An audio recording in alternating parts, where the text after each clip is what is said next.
Salam sejahtera Malaysia. Dunia Nadi Suara Rakyat bergema di channel ini. Tuan-tuan dan puan yang dihormati sekalian, bagi anda yang ada masalah gastrik, gout, kencing manis, pinggang kah, apa-apakah, gastrik, ini produk yang sangat bagus, makanan. Ini makanan bukan ubat. Ini makanan yang anda boleh makan yang untuk membantu anda dalam masalah anda. Bagi sekarang ada harga promosi, tekan di sini, tekan sini dan anda akan dibawa kepada link beli sekarang kerana ada promosi sempena Hari Raya. Selamat menyambut bulan Ramadan. Tuan-tuan dan puan yang dihormati sekalian, Rosmah Mansur. Isu rasuah Rosmah Mansur masih berjalan. Kali ini saya ingin mempersoalkan satu perkara. Ya, ini daripada Astro Awani ya. Astro Awani. 31 Julai, pendengaran injuksi 1MDB untuk bekukan aset Rosmah Mansur lebih 346 juta US dollar.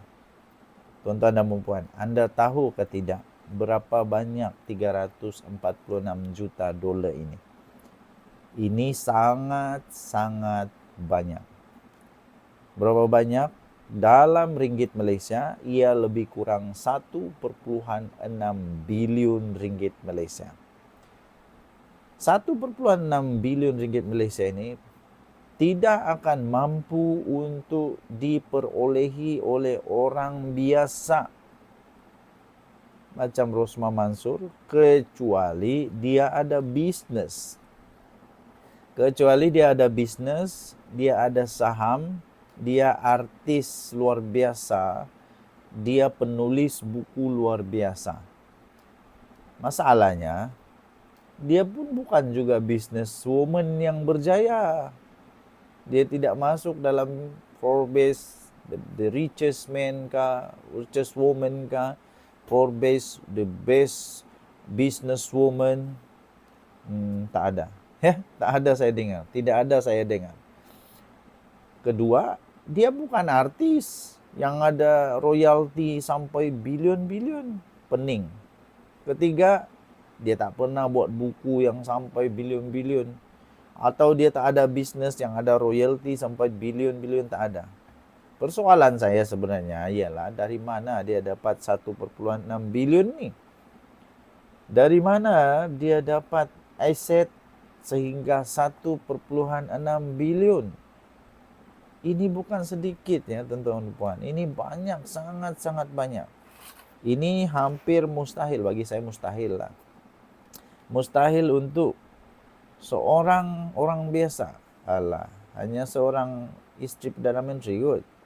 Gaji Perdana Menteri pun tak sampai macam ni, walaupun dikumpul-kumpul tiap-tiap bulan tak makan pun.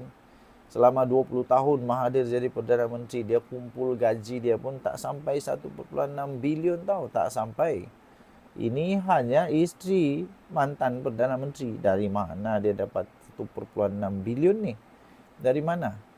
Dia ada saham kah? Kalau ada saham okey lah. Kalau tak ada saham, dari mana? Okey. Jadi saman tersebut berkaitan pembelian yang ini ialah saman lah. Saman daripada 1MDB. Kita bacalah ya, kita baca. Mahkamah Tinggi di sini hari ini menetapkan 31 Julai ini untuk mendengar permohonan injuksi yang difailkan One Malaysia Development Berhad dan 10 lagi syarikat terhadap Datin Seri Rosmah Mansur bagi menghalang beliau daripada mengeluarkan atau melupuskan mana-mana asetnya yang bernilai lebih 1,6 bilion ringgit Malaysia. Okey. Jadi dia kena denda hampir 1 bilion. Kemungkinan besar kalau dia terdesak, dia boleh jual harta aset ni. Tapi kalau dia tidak dibenarkan untuk melupuskan atau mencairkan harta ini, habislah, merengkoklah dalam penjara sampai tua. Okay.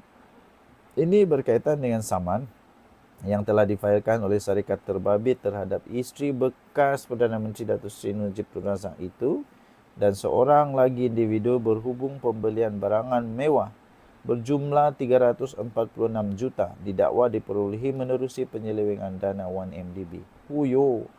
Pembelian barangan mewah. Ini pembelian barangan mewah ni, 1,6 bilion, gila apa. Jadi mungkin anda ada jawapan, sila tinggalkan komen.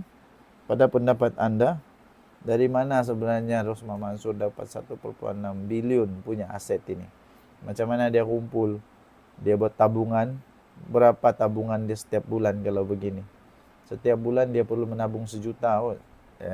Oke, so tinggalkan komen Anda. Dari mana dia dapat? Kita jumpa lagi. Bye-bye. Salam sejahtera Malaysia, denyut nadi suara rakyat bergema di channel ini. Tuan-tuan dan puan-puan, bagi anda yang ada masalah gout, kencing manis, darah tinggi, bau pinggang, gastrik, ini produk saya berikan link kepada anda. Anda boleh tekan link itu, anda akan dibawa ke link untuk membeli dengan promosi hebat sekarang. Ada diskaun sempena hari raya. Ini bukan ubat ya, ini produk kesehatan, makanan. Ini membantu anda untuk masalah-masalah anda. Bagi anda yang ingin berusaha, bagi anda yang ingin sangat-sangat dibantu, sila tekan link ini dan beli sekarang. Okey, tuan-tuan dan puan-puan, Razman Zakaria. Razman Zakaria memang sudah melekat. Boleh buat memang fakta. Sudah melekat kepada dia bahawa dia ini tukang hasut dan dia ini adalah tukang fitnah. Nah, dah berapa kali dah fitnah dia. Berapa kali sudah fitnah dia yang kedapatan kantoi, akhirnya minta maaf. Mula-mula bukan main lagi, tidak akan minta maaf, tidak akan tarik balik, las-las minta maaf. Las-las minta maaf. Akhirnya sekarang PAS sudah sedar. Razman Zakaria ini memang adalah bukan aset yang bagus. Razman Zakaria bukan aset yang bagus. Razman Zakaria ini bukan satu lagi aset semata-mata, tapi dia adalah satu liability yang sangat teruk. Liability yang sangat teruk pada PAS. Sehingga akhirnya Razman Zakaria direhatkan. Ini satu cerminan jelas bahwa Perikatan Nasional Perak sebenarnya sedang bergolak. Anda setuju? Perikatan Nasional Perak sebenarnya sedang bergolak. Sedang bergolak. Di mana bersatu ketika dia membuat fitnah. Di mana gerakan ketika dia buat fitnah. Di mana hadiah wang ketika dia buat fitnah. Takkan tak tegur dia kot. Takkan tak tegur dia. Tegurlah.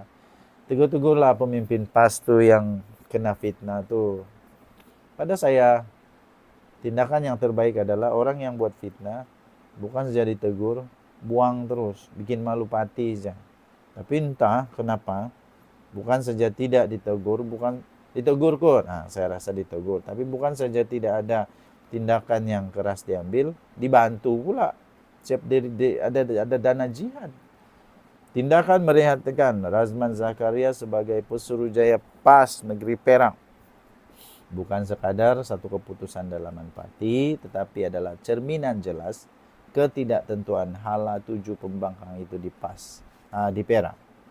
Ketua Angkatan Muda Keadilan AMK Perak, Zaim Sidki berkata, situasi berkenaan jelas menunjukkan PAS dan Perikatan Nasional PN di negeri ini semakin goyah, kehilangan arah dan gagal membuktikan bahawa mereka mampu menjadi alternatif yang kredibel kepada rakyat.